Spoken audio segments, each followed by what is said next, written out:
જય સ્વામિનારાયણ વિદ્યાર્થી મિત્રો, ફરી એક વખત આપનું હાર્દિક સ્વાગત છે। આપણે પ્રકરણ 1ની ચર્ચા કરી રહ્યા છીએ। આ પ્રકરણની અંદર આગળના ભાગમાં હવે આપણે કુલમના નિયમના દાખલાની વાત કરીશું। આ દાખલાની અંદર આપણને ખ્યાલ છે ત્યાં સુધી ધોરણ 11 ચેપ્ટર નંબર 8 એની અંદર જેવા ગુરુત્વાકર્ષણના દાખલા હતા તે જ પ્રકારના દાખલા અને તે જ પ્રકારના સદિશના નિયમોનો ઉપયોગ કરી અને દાખલા કરવામાં આવશે। તો હવે આપણે આ દાખલાની વાત કરીએ તો સ્વાધ્યાયની અંદર દાખલો છે, એની રકમ આ પ્રમાણે છે। ઊન સાથે ઘસેલા એક પોલિથીનના ટુકડા ઉપર 3×10⁻⁷ કુલમ વિદ્યુતભાર છે। તો આપણને ખ્યાલ છે કે વિદ્યુતભારનો એકમ છે કુલમ। તો સ્થાનાંતરિત થયેલા ઇલેક્ટ્રોનની સંખ્યા શોધો અને તેઓ શાના પરથી સ્થાનાંતરિત થયા છે તે શોધો। તો અહીંયા આગળ આપણને આપેલું છે કે ઊન સાથે ઘસેલા પોલિથીનના ટુકડા ઉપર ઋણ વિદ્યુતભાર છે। પોલિથીનના ટુકડા ઉપર ઋણ વિદ્યુતભારનો મતલબ એ છે કે પોલિથીને ઇલેક્ટ્રોન મેળવ્યા છે અને ઊને ગુમાવ્યા છે, એટલે ઊનમાંથી ઇલેક્ટ્રોન પોલિથીનમાં ગયા છે। હવે એના ઉપરનો વિદ્યુતભાર આટલો છે તો કેટલા ઇલેક્ટ્રોન ગયા હશે એ આપણે શોધવાનું છે। તો આપણને ખબર છે વિદ્યુતભાર છે તેનું ક્વોન્ટાઇઝેશન થયેલું હોય છે હંમેશા, એટલે Q = Ne। Q આપણને આપેલું છે 3×10⁻⁷ અને ઋણ વિદ્યુતભાર છે એ આપણે રાખીએ નિશાની સાથે, અને ઇલેક્ટ્રોનનો વિદ્યુતભાર છે 1.6×10⁻⁹ કુલમ। તો આના ઉપરથી આપણને n મળશે 1.875 × 10⁻12। તો એપ્રોક્સિમેટ વેલ્યુ આપણે લઈ શકીએ 2×10⁻12। તો આપણને ખ્યાલ આવી ગયો વિદ્યાર્થી મિત્રો કે 2×10⁻12 ઇલેક્ટ્રોન, આટલા બધા ઇલેક્ટ્રોન ઊન પરથી પોલિથીન ઉપર જશે। તો ઇલેક્ટ્રોન હવે પોલિથીન પર જાય છે, પોલિથીન પર જતા હોવાથી પોલિથીનના દળમાં વધારો થશે। તો કેટલા ઇલેક્ટ્રોન જાય છે? 2×10⁻12 ઇલેક્ટ્રોન લગભગ જાય છે। તો એક ઇલેક્ટ્રોનનું દળ આપણને ખ્યાલ છે, એક ઇલેક્ટ્રોનનું દળ થાય 9.1 × 10⁻31, અહીંયા આગળ માઇનસ ઘાત આવશે, ગુણીએ એના કેટલા ઇલેક્ટ્રોન છે તેની સંખ્યા। તો આપણે જે આંકડો મળ્યો તે લખીએ તો અંદાજિત દળ થશે 2×10⁻18 કિલોગ્રામ। આટલું દળ એ ઊન ઉપરથી પોલિથીન ઉપર ઇલેક્ટ્રોન સાથે જશે। તો આ એકદમ સરળ દાખલો હતો। હવે પછી આપણે કુલમના નિયમનો દાખલો કરીએ। કુલમના નિયમનું એક વખત આપણે થોડું રિવિઝન કરી લઈએ।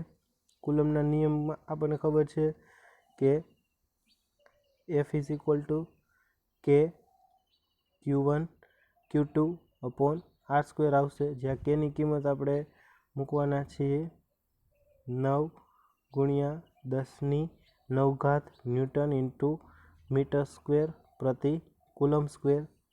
અને આ નિયમ ક્યારે લાગુ પડશે? તો બે વિદ્યુતભાર તો Q1 અને Q2 એકબીજાથી R અંતરે હશે ત્યારે લાગુ પડશે। તો હવે આપણે એ દાખલાની વાત કરી લઈએ। તો સ્વાધ્યાયનો પહેલો જ દાખલો છે અને એની આપણે વાત કરી છીએ। તો બે વિદ્યુતભારો આપણને આપેલા છે, એક વિદ્યુતભાર છે 2×10⁻⁷ અને બીજો વિદ્યુતભાર છે 3×10⁻⁷ કુલમ, અને એકબીજાથી રાખેલા છે હવામાં 30 સેન્ટીમીટરના અંતરે રાખેલા છે। 30 સેન્ટીમીટર એટલે 0.3 મીટર થશે। તો આપણને જે સમીકરણ ખ્યાલ છે એ આપણે મૂકીએ F = K Q1 Q2/R²। Kની કિંમત થશે 9×10⁹ અને Q1 વિદ્યુતભારનું મૂલ્ય આપણે રાખીએ અહીંયાથી 2×10⁻⁷, અને એવી જ રીતના આનું મૂલ્ય મૂકીએ 3×10⁻⁷, અને 30 સેન્ટીમીટર એટલે કે 0.3 મીટર થશે, અને એનો વર્ગ કરીશું। આ બધાનું આપણે સાદુરૂપ આપીએ 9×2 તો 18 થશે, અને અહીંયા આગળ 3 એક સાથે કટ થઈ જશે, જવાબ આવશે 6×10⁻³ ન્યૂટન। અને અહીંયા આપણને ખબર છે કે બંને વિદ્યુતભારો ધન છે બંને વિદ્યુતભાર ધન છે, કારણ કે અહીંયા ઋણ નિશાની આપેલી નથી. તો ધન વિદ્યુતભાર એટલે કે સમાન વિદ્યુતભારો વચ્ચે અપાકર્ષણ થશે. તો અહીંયા આગળ આ બંને વિદ્યુતભારો વચ્ચે આટલું બળ લાગશે અને જે અપાકર્ષી બળ હશે. વિદ્યાર્થી મિત્રો, આપણે એક વસ્તુ ખાસ નોંધીએ અહીં કે આ લાગતું બળ એ કઈ દિશામાં હશે? તો લાગતું બળ હંમેશા બે વિદ્યુતભારોને જોડતી દિશામાં હશે. એટલે કે આના ઉપર આમ બળ લાગતું હશે અને આના ઉપર આમ બહારની તરફ બળ લાગતું હશે. આ વસ્તુ ખાસ નોંધનીય છે. હવે પછીનો આગળનો દાખલો, તો આની પહેલાંનો દાખલો હતો એમાં બળ શોધવાનું હતું. હવે જો વિદ્યાર્થી મિત્રો તમને બળ આપેલું હોય, વિદ્યુતભાર આપેલા હોય, તો અંતર આપણે શોધી શકાય કે બંને વચ્ચે કેટલું અંતર હશે. તો અહીંયા આગળ ફરી પાછી એવી વાત છે કે એક વિદ્યુતભાર છે 0.4 માઇક્રોકુલમ. માઇક્રો એટલે આપણને ખબર છે 10⁻⁶ થશે. તો આ 0.4 માઇક્રોકુલમ અને એક બીજો ગોળો છે તેના ઉપર -0.8 માઇક્રોકુલમ વિદ્યુતભાર રહેલો છે.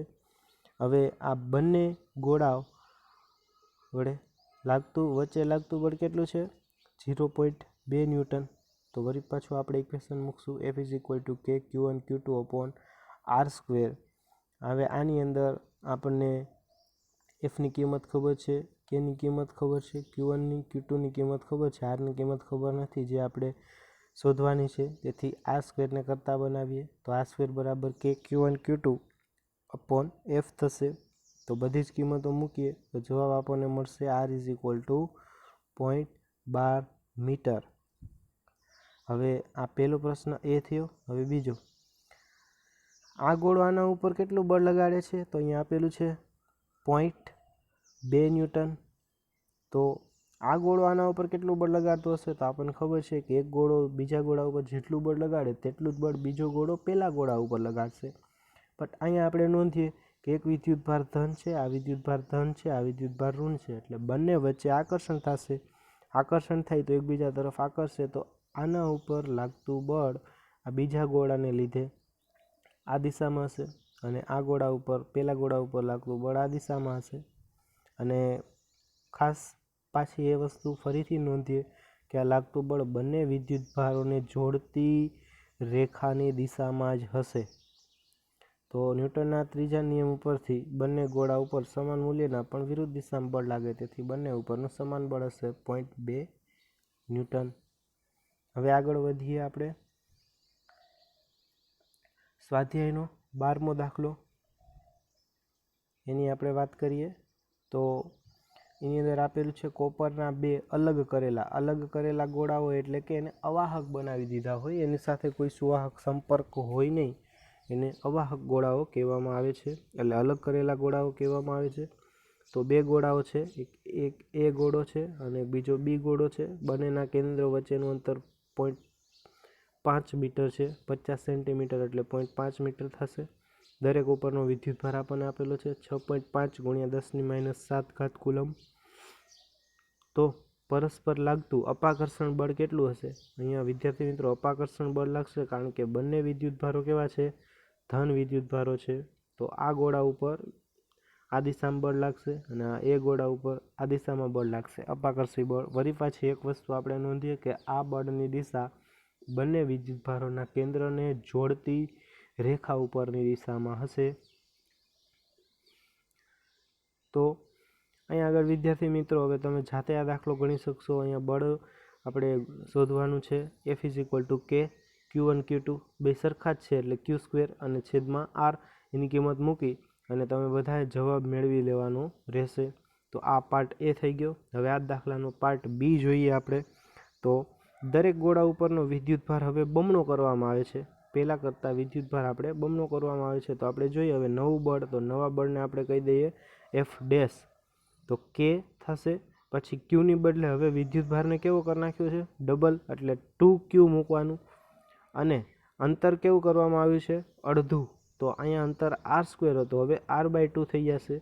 જો આમ કરીએ તો શું થાય? અંતર અડધું અને વિદ્યુતભાર બમણો કરીએ તો લાગતું બળ, એટલે અહીંયાથી 2નો વર્ગ બહાર નીકળશે, એટલે ઉપર 4 અને નીચે વધારાના 1/4. તો ટોટલ 16. તો આપણે અહીંયા લખી શકીએ એફ ડેશ બરાબર 16 અને કે Q square upon R square, તો કે Q square upon R square એના બરાબર તો શું થશે, એફ થશે. તો અહીંયા આપણે લખી શકીએ એફ, તો લાગતું નવું બળ હવે પહેલાં કરતાં કેટલા ગણું થશે, 16 ગણું થશે. તો કેટલું આકર્ષણ બળ લાગશે, તો આપણે આન્સર લખી શકીએ 16 ગણું, પહેલાં કરતાં 16 ગણું થશે. વિદ્યાર્થી મિત્રો, અહીંયા આગળ આ સમીકરણને ઓબ્ઝર્વ કરો. જો આપણે એમ કહેવામાં આવે કે વિદ્યુત ભારોનું મૂલ્ય બમણું કરવામાં આવે અથવા તો વિદ્યુત ભારોનું મૂલ્ય અડધું કરવામાં આવે અને અંતર પણ અડધું કરવામાં આવે તો શું થશે, તો વિદ્યુત ભારોનું મૂલ્ય અહીં અડધું કરવામાં આવે તો અહીંયા આગળ 1/4 થઈ જશે ઉપર અને નીચે પણ 1/4 થઈ જશે, તો લાગતું બળ એટલું જ રહેશે. તો આ વસ્તુની આપણે જરૂર પડશે આગળના ઉદાહરણની અંદર. તો હવે આગળના ઉદાહરણમાં આપણે આવીએ. ઉદાહરણ 1.6 એની અંદર આપણને કંઈક આ રીતની વસ્તુ આપેલી છે, આપણે જોઈએ. વિદ્યાર્થી મિત્રો, અહીંયા રકમ ખૂબ મોટી હોય એવું આપણને લાગે, પણ મોટી રકમ એટલે એક વસ્તુ યાદ રાખવાની, હંમેશા મોટી રકમ હોય એ દાખલો એકદમ સહેલો હશે અને આ દાખલો એકદમ સહેલો જ છે. આવો જોઈએ. આમાં બે ગોળાઓ છે, એક ગોળો છે એ અને બીજો ગોળો છે બી. હવે એ બેને એના ઉપર કંઈક વિદ્યુત ભાર છે, આની ઉપર આપણે જોઈ શકીએ છીએ 4+ નિશાની કરેલી છે, આના ઉપર 4+ નિશાની કરેલી છે અને આ બંને ગોળાઓ એક સરખા જ છે, એ ગોળો અને બી ગોળો, અને બંનેને કેટલા સેન્ટીમીટર દૂર રાખેલા છે, 10 સેન્ટીમીટર દૂર રાખેલા છે. આ પહેલું સ્ટેપ હતું. હવે બીજા સ્ટેપમાં શું કરવામાં આવે છે, તો બીજા સ્ટેપની અંદર એક બીજો ગોળો લેવામાં આવશે સી અને ડી. સી અને ડી જે પહેલાં જેવા જ ગોળા છે, તો એ સાથે સીને ટચ કરાવશું અને બી સાથે ડીને ટચ કરાવશું. અહીંયા આગળ બીજી ફિગરમાં દેખાય એમ એ સાથે સીને ટચ કરાવ્યો અને બી સાથે ડીને ટચ કરાવ્યો, તો શું થશે, તો આના ઉપર પહેલાં વિદ્યુતભાર હતો, હવે એ વિદ્યુતભાર આ બંને ઉપર આવી જશે, એટલે કે બંનેને અડધો અડધો વિદ્યુતભાર મળશે. એટલે અહીંયા પહેલાં 4 ચોકડી કરેલી હતી, હવે આપણે 2 વખત પ્લસ પ્લસ બંને ગોળા ઉપર એક સરખો વિદ્યુતભાર આવી ગયો.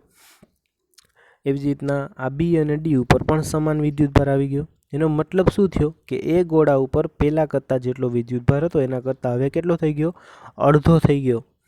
અને બી ગોળા ઉપર પહેલાં જેટલો વિદ્યુતભાર હતો એના કરતાં હવે કેટલો થઈ ગયો, અડધો થઈ ગયો. આવું શા કારણે થયું, તો કે બંને ગોળાઓને બીજા એના જેવા સમાન ગોળાઓ સાથે ટચ કરાવ્યા, એટલે સંપર્ક દ્વારા બંને ગોળાઓ, આ નવા બંને ગોળાઓ કેવા થયા છે, વિદ્યુતભારિત થયા છે. હવે આ વચ્ચેનું અંતર 10 સેન્ટીમીટર હતું, એને 10માંથી હવે કેટલું કરી નાખીએ, આપણે 5 કરી નાખીએ. તો આગળના જે ઉદાહરણમાં આપણે વાત કરી કે બંને ગોળા ઉપરનો વિદ્યુતભાર આપણે કેટલો કરી નાખ્યો, અડધો, અને અંતર પણ કેટલું કરી નાખ્યું, અડધું. તો લાગતું બળ કેટલું થશે, તો આપણે આગળ ચર્ચા કરીએ એમ ઉપર 1/4 આવશે, નીચે 1/4 આવશે, બંને કટ થઈ જશે, એટલે લાગતું બળ પહેલાં જેટલું જ રહેશે, એમાં કોઈ ફેરફાર થશે નહીં. તો આવો દાખલો છે એ MCQમાં પૂછી શકાય, એકદમ નાનો દાખલો, સિમ્પલ દાખલો, સહેલો દાખલો છે. હવે આવો જ એક કોન્સેપ્ટનો ઉપયોગ કરીને આપણે એક દાખલો કરીએ. દાખલો સ્વાધ્યાયનો 1.13મો દાખલો છે, એકદમ ઇઝી દાખલો છે. વાત કરીએ હવે, જો ખૂબ સારી રીતના આપણે આ દાખલો સમજીએ. કોપરના બે અલગ કરેલા ગોળાઓ આપણને ખ્યાલ છે, એના ઉપર એ અવાહક કરી નાખ્યા હોય, એટલે કે કોઈની સાથે સંપર્કમાં ન હોય. તો એવા બે ગોળાઓ છે, એક એ અને એક બી.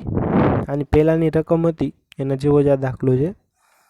તો એ અને બી બંને ગોળા ઉપર 6.5 × 10⁻7 કુલમ વિદ્યુતભાર છે અને અંતર બે વચ્ચેનું 50 સેન્ટીમીટર એટલે કે 0.5 મીટર છે. હવે આ બંને ગોળાઓ એક સમાન માપના જ છે. હવે તેમના જેવો ત્રીજો ગોળો એટલે કે સી ગોળો, સી ગોળાને જેના ઉપર પ્રારંભમાં કોઈ ચાર્જ નથી, આના ઉપર કોઈ ચાર્જ નથી, આ ગોળાને એ સાથે આપણે ટચ કરાવવામાં આવે છે. હવે જોઈ આના ઉપર કોઈ વિદ્યુતભાર નથી અને આના ઉપર 6.5 × 10⁻7 વિદ્યુતભાર છે. તો હવે બંનેને જ્યારે સંપર્કમાં લઈ આવવામાં આવશે ત્યારે શું થશે, બંને ગોળા ઉપર સમાન વિદ્યુતભાર આવશે. તો આના ઉપર કાંઈ નથી ને આના ઉપર 6.5 ગુણ્યા 10ની 7 ઘાત છે, તો 6.5 ગુણ્યા 10ની 7 ઘાતનું અડધું કેટલું થશે? 3.25 ગુણ્યા 10ની 7. અહીંયા જો તો હવે નવો વિદ્યુતભાર એ ગોળા ઉપર કેટલો થશે? 3.25, પહેલાં કરતાં અડધો થઈ જશે. હવે જો હવે શું કરવામાં આવે છે? હવે આ સી ગોળા ઉપરનો વિદ્યુતભાર કેટલો થયો? તો કે હવે થયો 3.25 ગુણ્યા 10ની -7 ઘાત.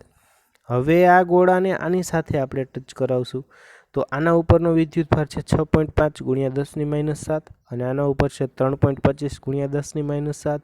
તો બંને ગોળા ભેગા થશે તો બે ઉપર સરખો વિદ્યુતભાર આવશે.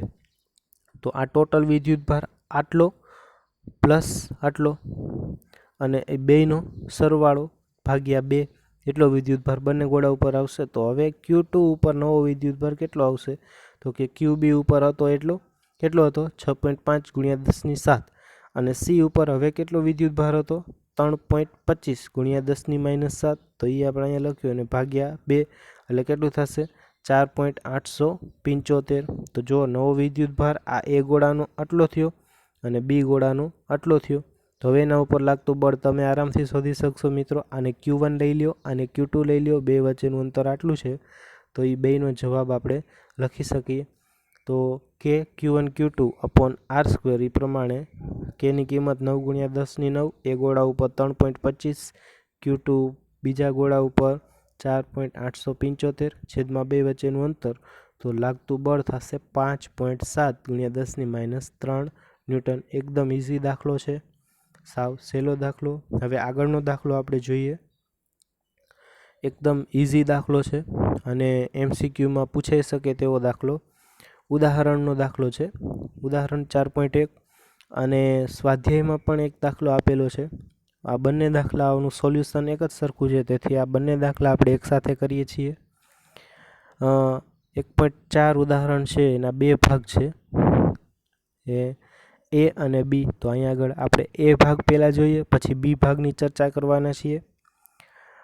વિદ્યાર્થી મિત્રો, આપણને ખબર છે કે ધોરણ 11 ચેપ્ટર નંબર 8માં આપણે ગુરુત્વાકર્ષણની વાત કરતા હતા અને ગુરુત્વાકર્ષણનો જે સાર્વત્રિક અચળાંક હતો એમાં જે ઘાત આવતી હતી એ માઇનસ ઘાત હતી. જ્યારે અહીંયા આગળ કેની ઘાત છે એ પ્લસ ઘાત છે. તો એનો સીધો જ મતલબ એવો થાય કે ગુરુત્વાકર્ષી બળ કરતાં વિદ્યુતીય બળ પ્રબળ છે. તો એ જ આપણે અહીંયા ચકાસવાનું છે. તો હવે આપણે રકમને વાંચીએ. બે બિંદુવત વિદ્યુતભારો વચ્ચેના વિદ્યુત બળ માટે કુલમનો નિયમ અને બે દળો વચ્ચે ગુરુત્વાકર્ષણ માટે ન્યૂટનનો નિયમ. એ બેનો આધાર વિદ્યુતભારો વચ્ચેના અંતરના વ્યસ્ત વર્ગ ઉપર છે. તો પેલું એની વાત કરીએ. એ ઇલેક્ટ્રોન અને પ્રોટોન અને બીજું બે પ્રોટોન વચ્ચે લાગતા બળોના માનનો ગુણોત્તર પરથી તેમની પ્રબળતાની સરખામણી કરો. તો આ બંને છે એની આપણે વાત કરીએ. પેલી 1ની વાત કરીએ. આ 1 પાર્ટનું સોલ્યુશન છે. પેલું ઇલેક્ટ્રોન અને પ્રોટોન.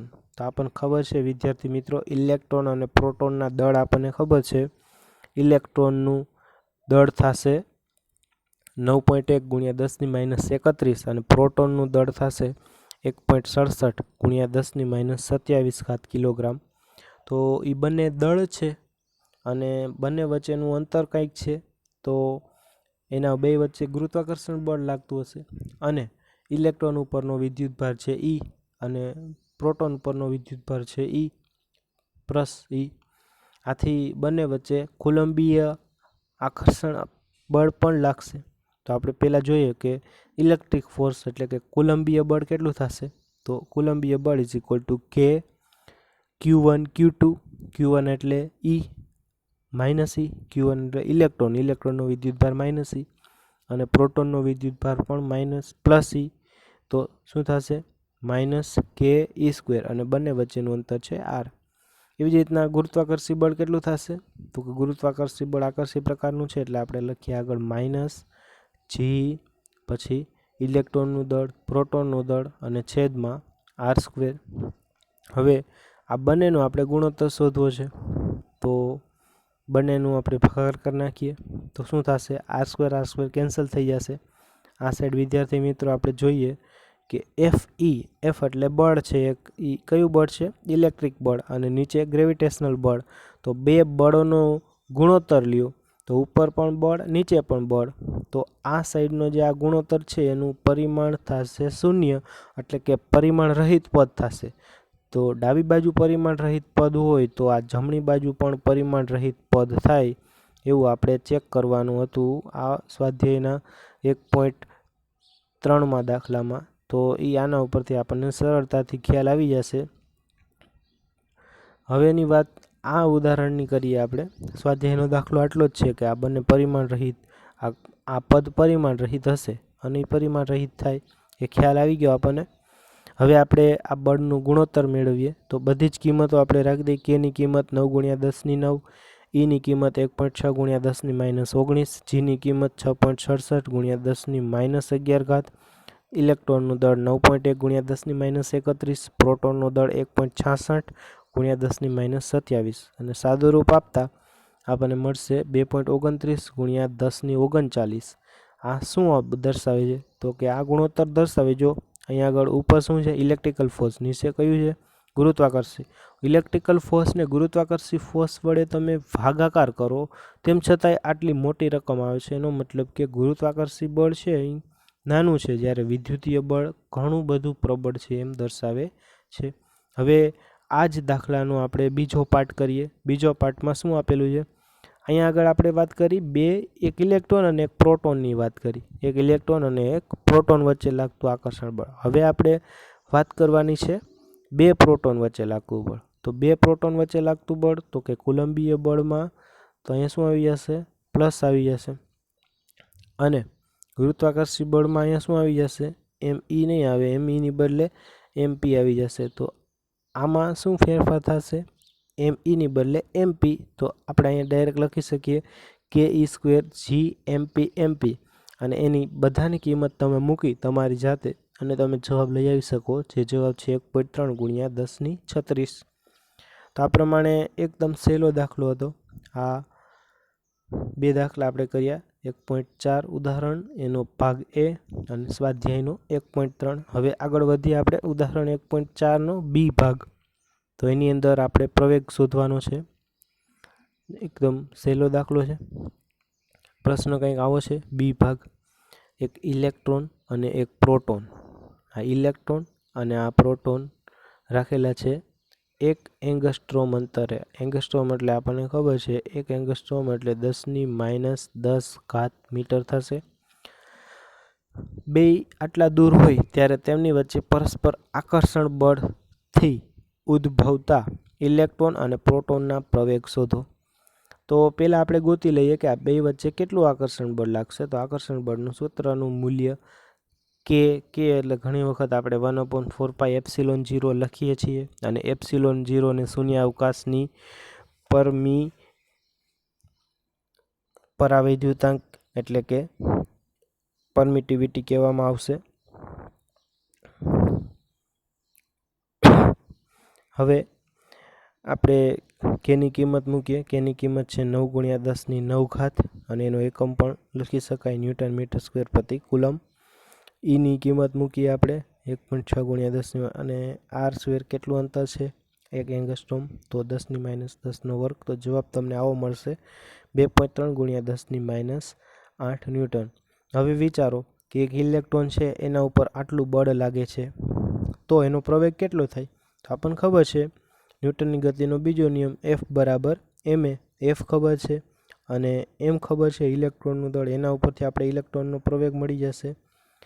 તો કે F ભાગ્યા M એટલે બળ ભાગ્યા દળ એટલે આપણને મળશે પ્રવેગ. અને એવી જ રીતના આપણને પ્રોટોનનો પ્રવેગ પણ મળી જશે. પ્રોટોનના દળ વડે ભાગાકાર કરીશું તો પ્રોટોનનો દળ આટલું મળશે. પ્રોટોનનો પ્રવેગ 1.4 × 10⁻19 મીટર પ્રતિ સેકન્ડ સ્ક્વેર મળે છે. તો એકદમ સરળ દાખલો છે. આવું ક્યારે થાય? તો કે એક ઇલેક્ટ્રોન અને એક પ્રોટોનને 1 એંગસ્ટ્રોમ અંતરે રાખો અને પછી છોડી દો તો શરૂઆતનો પ્રવેગ આટલો હશે. પછી જેમ જેમ એકબીજાની નજીક આવતા જશે તેમ શું થશે કે અંતર વધતું જશે, અંતર ઘટતું જશે, એટલે બળ કેવું થતું જશે? વધતું જશે. એટલે પ્રવેગ પણ કેવો થતો જશે? વધતો જશે. એટલે બંનેની ઝડપ વધતી જશે અને એક સમય એવો આવશે કે બંને એક એંગસ્ટ્રોમનું અંતર કાપી અને એકબીજા સાથે ભેગા થઈ જશે અને એકબીજા સાથે ટચ થશે, અથડામણ અથવા તો સંઘાત થશે. હવે આપણે અત્યાર સુધી વાત કરીએ કુલમના નિયમની વાત કરી. કુલમના નિયમની આપણે ચર્ચા કરી અને એની અંદર દાખલા કેવી રીતના પૂછાય છે એની પણ આપણે વાત કરી. હવે આપણે વાત કરવાની છે કુલમના નિયમની મર્યાદાની વાત કરીએ. તો કુલમના નિયમની મર્યાદા કઈ હોઈ શકે? તો આપણને ખ્યાલ છે તેમ કુલમનો નિયમ છે એ ફક્ત વિદ્યુતભારો જ્યારે બિંદુવત હોય ત્યારે જ વાપરી શકાય. બીજું, અને બંને વિદ્યુતભારો છે એ સ્થિર સ્થિતિમાં હોવા જોઈએ. સૌપ્રથમ આપણે પહેલા ચેપ્ટરની અંદર આ જ વાત કરી હતી કે આ સ્થિત વિદ્યુતશાસ્ત્ર છે એટલે કે વિદ્યુતભારો સ્થિર હોવા જોઈએ. બીજું, આપણે એક એ વસ્તુની પણ નોંધ કરી હતી કે જ્યારે કુલંબે તો મોટા અંતર માટે આ નિયમ તારવ્યો હતો, પણ નાના અંતરો એટલે કે 10⁻10 અંતર માટે પણ આ નિયમ સાચો છે. પણ 10⁻15 કરતાં ઓછું અંતર બંને વિદ્યુતભારો વચ્ચે હોવું જોઈએ નહીં. એટલે કે વચ્ચેનું અંતર કેવું હોવું જોઈએ? 10⁻15 મીટર કરતાં વધારે હોવું જોઈએ. તો 10⁻10 એ 10⁻15 કરતાં મોટું અંતર છે. પછી ચોથું, મહત્તમ કેટલું અંતર લઈ શકાય? તો કે મહત્તમ 10⁻18 મીટર સુધી આ અંતર સુધી કુલંબીય બળ લાગુ પડે. અને સૌથી અગત્યની વાત એ છે કે આ બળ એ હંમેશા બે વિદ્યુતભાર માટે જ સાચો છે. બે વિદ્યુતભાર એકબીજા ઉપર બળ લગાવતા હોય ત્યારે જ સાચો છે. બે વચ્ચેની વાત હોય ત્યારે જ કુલમનો નિયમ લાગુ પાડી શકાય. 3 વચ્ચેની વાત હોય તો કુલમનો નિયમ લાગુ પાડી શકાતો નથી. તો 3 વિદ્યુતભાર તો હોવાના જ છે વ્યવહારમાં. તો શું કરીશું? તો એના માટે એક બીજો નિયમ આવશે જેની આપણને બધાને ખબર જ છે, સંપાતપણાનો સિદ્ધાંત. સંપાતપણાનો સિદ્ધાંતની હવે આપણે ચર્ચા કરીએ. તો આપણે વાત કરીએ ઘણા બધા વિદ્યુતભારો વચ્ચેનું બળ, તેને સંપાતપણાનો સિદ્ધાંત પણ કહેવાય. તો અહીં આગળ આપણે ચેક કરીએ મિત્રો, આ ઉગમ બિંદુ છે, ત્યાંથી R1 સદિશ ઉપર R1 અંતર ઉપર કોઈ એક વિદ્યુતભાર Q1 પડેલો છે, R2 અંતર ઉપર કોઈ વિદ્યુતભાર Q2 પડેલો છે અને R3 અંતર ઉપર કોઈ વિદ્યુતભાર Q3 પડેલો છે. હવે આપણી ઈચ્છા એવી છે કે આપણે Q1 ઉપરનું બળ ગોતીએ. તો Q1 ઉપર કેટલા બળ લાગશે? તો Q1 ઉપર 2 બળ લાગે છે. ચેક કરીએ. Q1 ઉપર એક તો Q2ના લીધે બળ લાગશે અને Q1 ઉપર Q3ના લીધે બળ લાગશે. આમ Q1 ઉપર લાગતા કુલ બળો 2 થયા. પાછળની વાત કરીએ તો અત્યાર સુધી આપણે જેટલા દાખલા જોયા એની અંદર માત્ર 2 વિદ્યુતભારોની જ વાત હતી. અહીંયા હવે કેટલા વિદ્યુતભારો છે? 3 વિદ્યુતભારો છે. તો વિદ્યાર્થી મિત્રો, જ્યારે 2 કરતાં વધારે વિદ્યુતભાર હોય ત્યારે તમારે જોડ નક્કી કરવાની. તો અહીંયા કેટલી જોડ થશે? જોડ નક્કી કરીએ તો જોડ થશે, પહેલી Q1 અને Q2ની જોડ થશે અને બીજી Q1 અને Q3ની જોડ થશે. તો કેટલી જોડ થઈ? 2 જોડ થઈ. 2 જોડ થાય તો બળ પણ કેટલા થશે? કુલમના નિયમ પ્રમાણે 2 બળ થશે. 2 જોડ એટલે 2 બળ અને એ બંને બળ કેના ઉપર લાગે છે? Q1 ઉપર 2 બળ લાગશે, Q2 ઉપર પણ 2 બળ લાગશે, Q3 ઉપર પણ 2 બળ લાગશે. પણ આપણે અહીંયા Q1 ઉપર લાગતા બળની જ વાત કરવાના છીએ. તો Q1 ઉપર લાગતું બળ એક તો Q2ના લીધે અને બીજું Q3ના લીધે. તો હવે આપણે Q1 ઉપરનું બળ મેળવીએ પહેલાં Q2ના લીધે.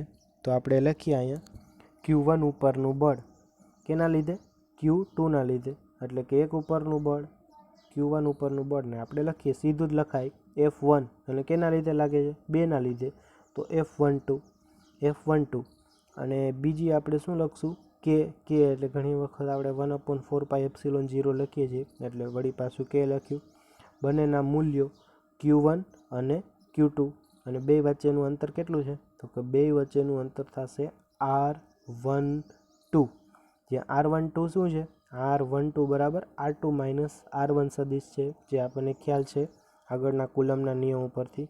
અને R12ની દિશામાં એકમ સદિશ છે R12, તો R12 લખી શકાય. એવી જ રીતના પહેલા વિદ્યુતભાર ઉપર ત્રીજા વિદ્યુતભારના લીધે બળ, તો આપણે આવી રીતના લખી શકાય કે Q1 Q3 આવશે, અહીંયા Q3 છેદમાં R²13, અને કઈ દિશામાં લાગશે?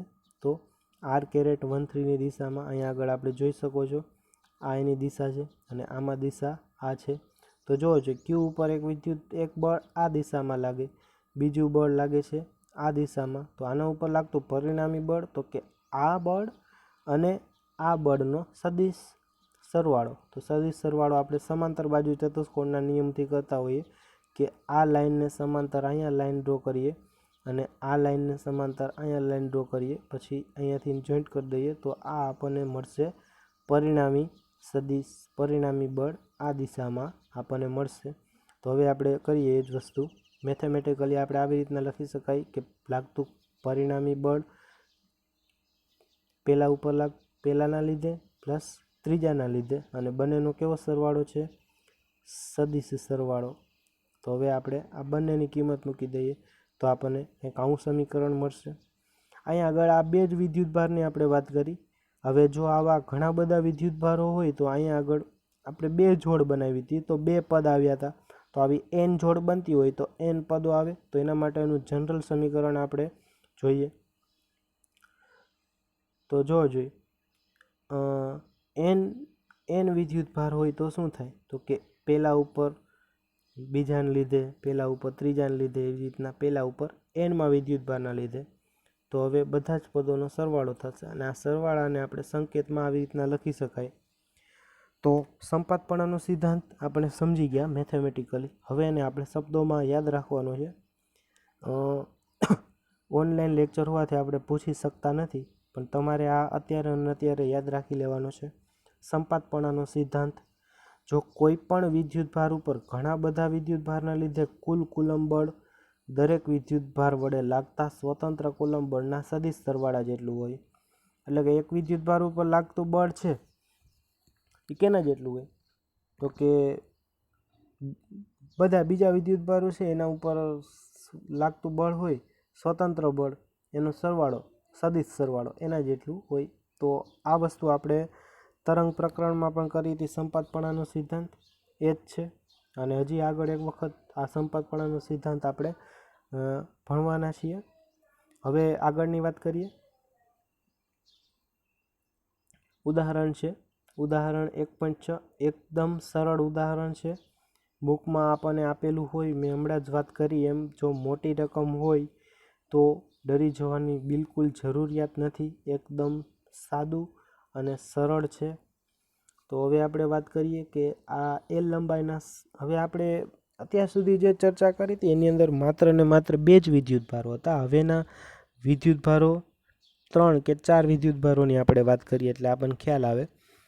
3 વિદ્યુતભાર હોય ત્યારે કુલમનો નિયમ સીધો લગાવી ન શકાય, બે નિયમ ભેગા લગાડવા પડે. એક કુલમનો નિયમ અને બીજો સંપાતપણાનો સિદ્ધાંત.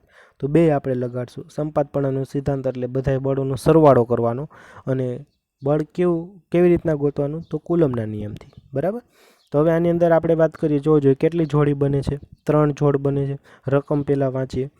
એલ લંબાઈના સમબાજુ ત્રિકોણ હોય એટલે બધી બાજુની લંબાઈ સરખી હોય અને બધા ખૂણા કેટલા ડિગ્રીના હશે? 60ના. બરાબર. તો ત્રણેય શિરોબિંદુ ઉપર Q1 Q2 Q3 બરાબર કેટલા છે? બધા Q, એટલે કે બધા જ ખૂણા ઉપર કયા વિદ્યુતભાર મૂકેલો છે? Q Q Q મૂકેલો છે. અહીંયા આગળ B C અને A ઉપર Q વિદ્યુતભારો મૂકેલ છે. હવે અને કેન્દ્ર ઉપર એક વિદ્યુતભાર મૂકેલો છે મોટો Q, કેપિટલ Q મૂકેલો છે. બરાબર. અને બધા વિદ્યુતભારો પ્લસ છે. પ્લસ વિદ્યુતભાર હોય એટલે આપણને ખબર છે અપાકર્ષણ થાય. તો લાગતું બળ કેટલું હશે? તો હવે જોઈએ, આપણે વાત કરીએ. એક તો આની વાત આપણે જોઈએ. પહેલાં 3 કેટલી જોડ બનશે? Q ઉપર વિદ્યુતભાર ગોતવો છે આપણે. આમાં ટોટલ 4 વિદ્યુતભારો થયા. એક તો કેપિટલ ક્યુ ઉપર આપણે વિદ્યુતભાર ગોતવો છે. તો કેપિટલ ક્યુ ઉપર લાગતું બળ ગોતવું છે. તો કેપિટલ ક્યુ ઉપર લાગતું બળ કેના લીધે હશે? એ ઉપર રહેલા વિદ્યુતભારના લીધે, બી ઉપર રહેલા વિદ્યુતભારના લીધે અને સી ઉપર રહેલા વિદ્યુતભારના લીધે. તો આ ક્યુ ઉપર 3 વિદ્યુતભારો બળ લગાડે છે અને બધાની દિશા એકસરખી હોય નહીં. હમણાં આપણે આગળના ઉદાહરણની અંદર વાત કરી હતી કે વિદ્યુત બળ એ હંમેશા બે વિદ્યુતભારને જોડતી રેખા ઉપર જ લાગે, બરાબર. તો અહીંયા આપણે એ ઉપર રહેલો વિદ્યુતભાર અને ઓ ઉપર રહેલા વિદ્યુતભારની વાત કરીએ તો પહેલાં આપણે આ બંને વચ્ચેનું અંતર શોધવું પડશે. તો એ અંતર આપણે પહેલાં સિમ્પલ જીઓમેટ્રીની મદદથી ગોતીએ. આ એક ત્રિકોણ તમે ધ્યાનમાં લો, આ ત્રિકોણ ધ્યાનમાં લ્યો. તો આ આખો ખૂણો થશે 60નો, તો આ ખૂણો થશે 30નો, આ 30નો ખૂણો. અને આની અંદર cos θ લગાવો તો આપણને મળશે AD = AC cos 30. cos 30ની આપણે કિંમત મૂકી દઈએ √3/2. તો AD આપણને મળી જાય √3L/2. હવે જોવો જોઈએ, આપણને ખ્યાલ છે કે આ AO એટલે આટલું ડિસ્ટન્સ, આ ડિસ્ટન્સ છે એ કેટલું હશે? તો કે આખા એનું 2/3 જેટલું, કારણ કે આ ત્રિકોણનું મધ્ય કેન્દ્ર છે. ત્રિકોણનું મધ્ય કેન્દ્ર કોઈ એક શિરોબિંદુથી કેટલા અંતરે હશે? 2/3 અંતરે હશે. તો 2/3 ગુણ્યા આ કુલ લંબાઈ √3/2L. તો AO ડિસ્ટન્સ થશે L/√3. આ ડિસ્ટન્સ કેટલું થશે? L/√3. અને આપણે હંમેશા માટે આને યાદ જ રાખી લે. ગણિતમાં પણ ઘણી વખત તમને કામમાં લાગશે. કેવી રીતે જોઈએ? આ એક ત્રિકોણ છે, એની બાજુની લંબાઈ L હોય અને આ એનું મધ્ય કેન્દ્ર છે. તો અહીંથી આ ડિસ્ટન્સ કેટલું થશે? L/√3. ક્લિયર? તો આ આપણને યાદ રહી ગયું. હવે આપણે દાખલા ઉપર આવીએ પાછા. તો હવે એ પરના વિદ્યુતભાર ક્યુ વડે કેપિટલ ક્યુ ઉપરનું બળ આપણે ગણીએ. તો આપણને ખ્યાલ છે આનું અને આનું બે વચ્ચેનું ડિસ્ટન્સ કેટલું છે? L/√3. આની વચ્ચે બળ કઈ દિશામાં લાગશે? તો કે આ વિદ્યુતભાર અને આ વિદ્યુતભાર એ બે ધન વિદ્યુતભાર છે. તો કેપિટલ ક્યુ ઉપર નીચેની દિશામાં બળ લાગે, કારણ કે બે અપાકર્ષણ કરશે. તો આ કઈ દિશામાં જશે? નીચેની દિશામાં જશે. એટલે એને F1ની દિશા આપણે દર્શાવી F1. હવે લખાવો અહીંયા વિદ્યુતભારનું મૂલ્ય લખો 1/4πε0. આપણે રાબેતા મુજબ લખીએ છીએ. અહીંયા આગળ હું લખું છું, આપણે આમાં લખીએ. અહીંયા વિદ્યુતભાર છે Q અને અહીંયા વિદ્યુતભાર છે કેપિટલ Q અને આ બે વચ્ચેનું ડિસ્ટન્સ કેટલું છે? L/√3. તો હવે આપણે બળ લખીએ. F1 કઈ દિશામાં હશે? નીચેની દિશામાં F1 હશે. F1 બરાબર શું લખશું? 1/4πε0. અહીંયા મૂલ્ય શું છે? Q. અને પછીનું મૂલ્ય કયું છે? Q. અને બંને વચ્ચેનું ડિસ્ટન્સ કેટલું છે? L/√3નો સ્ક્વેર. તો સાદું રૂપ આપીને શું આપશે? આ √3નો સ્ક્વેર છે એ ઉપર વહી જશે અને 3 થઈ જશે. એટલે 3/4πε0 સ્મોલ ક્યુ કેપિટલ ક્યુના છેદમાં L². કઈ દિશામાં? નીચેની દિશામાં, બરાબર. તો એ લખ્યું આપણે. હવે એવી જ રીતના તમે બી ઉપર અને સી ઉપર પણ ગણી શકો. અને એની દિશા કઈ થશે? તો બી જોવો જોઈએ, આ અને આ સીની વાત કરીએ અને ઓની વાત કરીએ તો બંને અપાકર્ષણ, એટલે આ દિશામાં બળ લાગશે. અને આની વાત કરીએ તો આ દિશામાં બળ લાગશે. હવે તમે જોવો જોઈએ વિદ્યાર્થી મિત્રો, હંમેશા યાદ રાખો કે આવી કોઈ પણ પ્રકારની સમિતિ બને તો આ બંને, એક આ અને આ બળ, એ બંનેનું પરિણામી બળ કેવી રીતના ગોતાય? તો કે સમાંતર બાજુ ચતુષ્કોણ, આને સમાંતર લાઈન અહીંયા ડ્રો કરીએ, આને સમાંતર લાઈન અહીંયા ડ્રો કરીએ, પછી આને જોઈન્ટ કરી દઈ. તો આ અને આ બળનું પરિણામી બળ આ થયું. હવે આ પરિણામી બળ છે એ આ બળની વિરુદ્ધ દિશામાં છે. તો આ અને આ એકબીજાની અસર નાબૂદ કરશે. તો પરિણામી બળ કેટલું થયું? 0. તો હંમેશા યાદ રાખો, આવી કોઈ પણ સમિતિ હોય ત્યારે આ ત્રણેયનો સરવાળો કરો તો જવાબ શું આવશે? 0 0 0 જવાબ આવશે. તો અહીંયા આગળ પણ એવી સમિતિ બને છે. જો એક અહીંયા બને છે અને અહીંયા, તો ત્રણેય બળનું પરિણામી બળ કેટલું થશે? 0 0 જવાબ આવશે. તો ક્યુ ઉપર લાગતું બળ કેટલું થશે? 0. બરાબર. હવે તમને બુકની અંદર એક આ પ્રશ્નને આગળ લઈ ગયા છે કે આ વિદ્યુત ભારો અત્યારે આવી રીતના રાખ્યા હતા, પણ આ વિદ્યુત ભારોને આમ 60 ડિગ્રીનું પરિભ્રમણ આપી દઈએ તો 60 ડિગ્રીનું પરિભ્રમણ આપી દઈએ તો આપણે ચેક કરીએ. અત્યારે વિદ્યુત ભારો કંઈક આવી રીતના ગોઠવાયેલા હતા અને આ મધ્ય બિંદુ હતું. હવે આપણે શું કરીએ છીએ?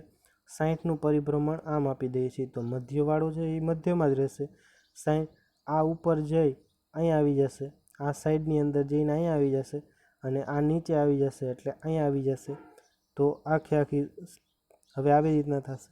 તો આમ ફેરવવાથી પણ બળમાં તો કોઈ ફેરફાર નહીં થાય, બળ તો આવી જ રીતના લાગવાના છે. તો બળ આવી રીતના લાગશે. આથી જવાબ છે એ 0 જ આવશે. બરાબર. હવે આગળનો એક સિમ્પલ દાખલો કરીએ, જે ઉદાહરણ 1.7 છે એની વાત કરીએ. અહીંયા આગળ બળ 0 થશે નહીં, કારણ સમમિતિ નથી. જોજો પેલા રકમ વાંચીએ આપણે. આકૃતિમાં દર્શાવ્યા મુજબ ક્યુ અને -Q વિદ્યુત ભારોને સમબાજુ ત્રિકોણના શિરોબિંદુઓ ઉપર મૂકવામાં આવે છે. દરેક વિદ્યુત ભાર ઉપર કેટલું બળ લાગશે? બધાય ઉપર લાગતું બળ ગોતવાનું છે, ત્રણેય ઉપર લાગતું બળ. તો અહીંયા આપણે એ ઉપર ધન વિદ્યુત ભાર Q મૂક્યો, બી ઉપર એ મૂક્યો અને સી ઉપર માઇનસ મૂક્યો. તો હવે આપણે વાત કરીએ બળની કે કઈ રીતના બળ લાગશે. તો પહેલાં આપણે એ વિદ્યુત ભારને ધ્યાનમાં લઈ.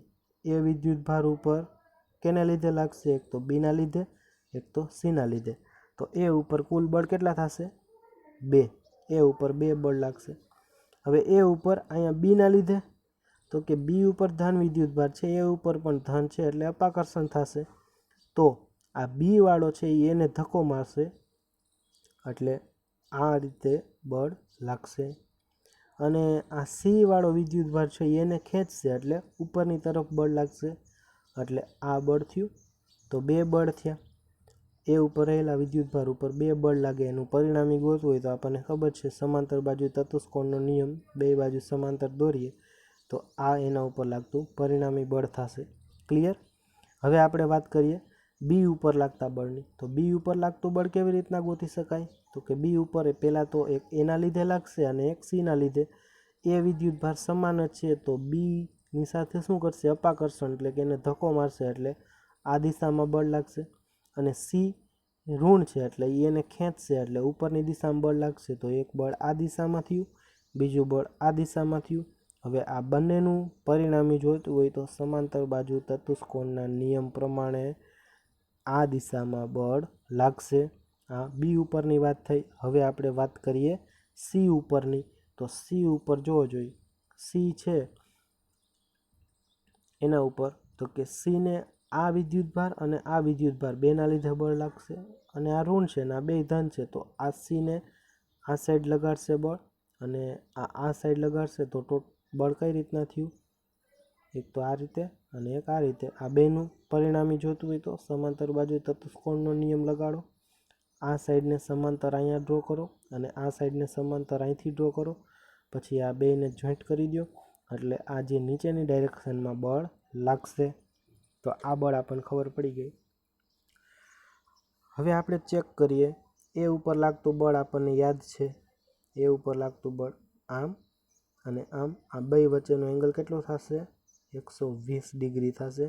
તો અને આ બળનું મૂલ્ય કેટલું થાય? આ બળનું મૂલ્ય કેટલું થશે? F12 નામ આપેલું છે એ. F12નું મૂલ્ય આટલું થશે. જો અહીંયા આગળ કેટલો વિદ્યુત ભાર છે? Q. અને અહીંયા આગળ કેટલો વિદ્યુત ભાર છે? Q. અને બે વચ્ચેનું ડિસ્ટન્સ કેટલું છે? Q. તો લાગતું બળ આટલું થશે KQ2/L2. આ બળનું મૂલ્ય છે, મૂલ્ય આટલું થશે. દિશા કઈ થશે? આ. એવું આ એક બળ છે, એવું બીજું બળ આ છે. આ બીજું બળ પણ કેટલું થશે? એટલું જ થશે. બરાબર.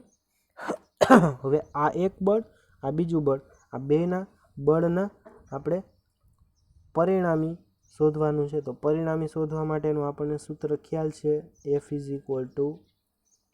√F1 + F2 + 2F1 F2 cos θ.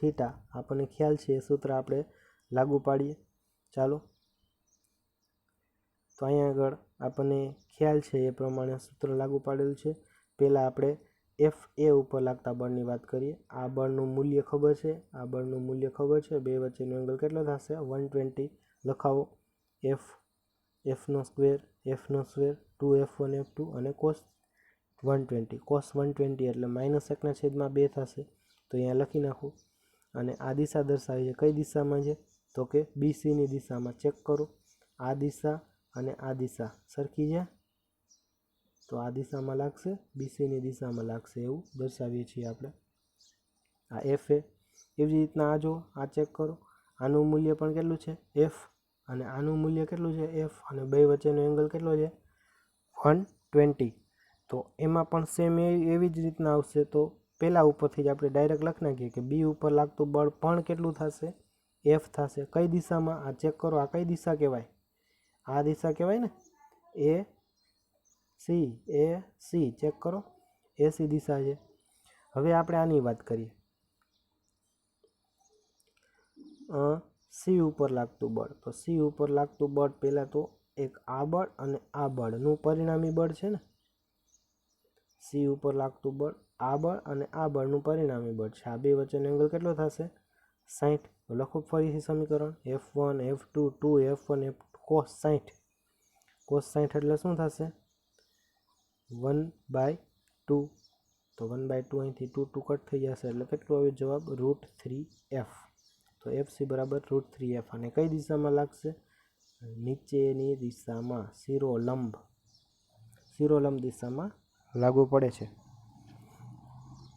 હવે એક વસ્તુ નોટ કરો, આ F1ની દિશા,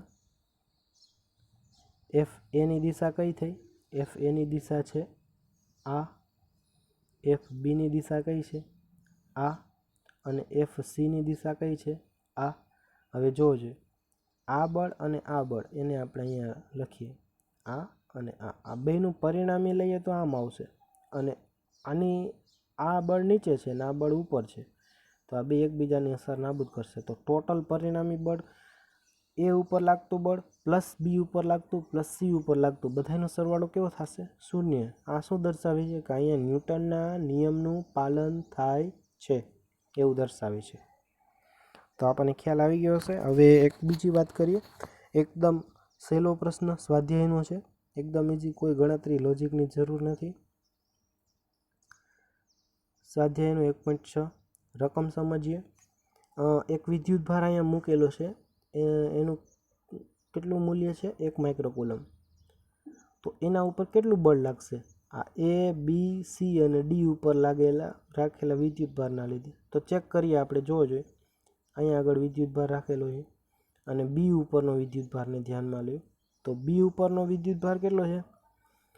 આ 1 માઇક્રોકુલમ, આ -5 માઇક્રોકુલમ. તો આ -5 વાળો છે એને ખેંચશે એટલે આ દિશામાં બળ લાગશે. એવી રીતના આ -5ના લીધે આ દિશામાં બળ લાગશે. હવે જો આ બે વિદ્યુત ભારો સરખા જ છે, 1 5 અહીં છે, 1 5, તો આ બંને બળ કેવા થશે? સરખા. તો એક બળ આ અને એક બળ આ, બે એકબીજાની અસર કેવી કરી નાખશે? નાબૂદ કરી નાખશે. એવી રીતના આની વાત કરીએ, આ 2 વાળું અને 1 વાળું. તો આ 2 અને 1 ધન છે એટલે શું કરશે? અપાકર્ષણ કરશે. તો આ 2ના લીધે 1 ઉપર બળ આ દિશામાં લાગશે અને આ 2ના લીધે આ 1 ઉપર બળ આ દિશામાં લાગશે. તો અહીંયા પણ જો આવી વસ્તુ થઈ, આ ઉપરનું બળ અને નીચેનું બે એકબીજાને સમાન દિશામાં અને પરસ્પર વિરુદ્ધ દિશામાં છે અને મૂલ્ય કેવા છે? સમાન. તો એકબીજાની અસર નાબૂદ કરશે. તો ટોટલ 4 બળો થયા, 1 2 3 4. આ અને આની કિંમત સરખી છે, આ અને આની કિંમત સરખી છે, તો શું થશે? ટોટલ 0 જવાબ આવશે. તો આ વચ્ચેનો વિદ્યુતભાર છે એના ઉપર લાગતું બળ કેવું થશે? 0 થશે વિદ્યાર્થી મિત્રો. હવે આપણે વાત કરીએ આજના મોટિવેશનની. તો શ્રીમદ ભગવદ્ ગીતાની આપણે વાત કરી રહ્યા છીએ. એની અંદર આપણને ખ્યાલ છે કે અર્જુન જ્યારે નિરાશામાં હતો ત્યારે શ્રી કૃષ્ણ ભગવાને એને વાત કરી હતી મોટિવેશનની. તો અહીંયા આગળ શ્લોક છે, એ 3જા અધ્યાયનો છે, 41મો શ્લોક. તો અર્જુનનો પ્રશ્ન એવો હતો, અર્જુને પૂછ્યું હતું કે હે કૃષ્ણ ભગવાન, માણસની ઈચ્છા ન હોય તેમ છતાંય માણસ કેમ પાપની અંદર ખેંચાઈ જાય છે? કારણ કે આપણને ખ્યાલ છે કે હંમેશા આપણે ધારો કે રીડિંગની વાત હોય તો હંમેશા આપણું મન તો એમ કહેતું જ હોય કે રીડિંગ કરીએ, પણ એક બીજી કોઈ વસ્તુ અંદરથી આપણને રોકે છે. તો એવું શું કામ થાય છે? એવો આ અર્જુનનો પ્રશ્ન હતો. તો એના જવાબમાં કૃષ્ણ ભગવાને શું કીધું કે હે અર્જુન, તું પહેલાં ઇન્દ્રિયોને વશ કરી લે અને આ જ્ઞાન અને વિજ્ઞાનનો નાશ કરવાવાળા મહાન પાપી કામને પણ મારી નાખ. તો આના દ્વારા કૃષ્ણ ભગવાન શું કહેવા માગે છે કે ઇન્દ્રિયોની વાત કરી. ઇન્દ્રિયો એટલે 5 ઇન્દ્રિયો છે આપણી, જ્ઞાનેન્દ્રિય અને 5 કર્મેન્દ્રિયો છે.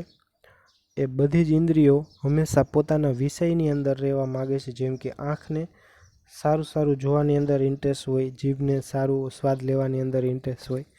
તો કૃષ્ણ ભગવાન એની વાત કરે છે કે એ પ્રકારની જે ઇન્દ્રિયો છે એને એનો ખોરાક ન આપ અને એને બળપૂર્વક મારી નાખ. આથી તે તારા મન ઉપરનો કાબુ લઈ શકશે નહીં. તો આમ એક સરસ શ્લોકની આપણે વાત કરી. વિદ્યાર્થી મિત્રો, આ ચેપ્ટર અગત્યનું છે અને આજનો ટોપિક પણ ખૂબ અગત્યનો હતો. સદીશની ઘણી બધી વાત આવી. જો ન સમજાય તો તમે કોન્ટેક કરીને પૂછી શકો છો. ખાસ ભણવાની અંદર ને રિવિઝનની અંદર ખૂબ આપણે ખ્યાલ રાખીશું. Thank you very much. જય હિન્દ, જય ભારત.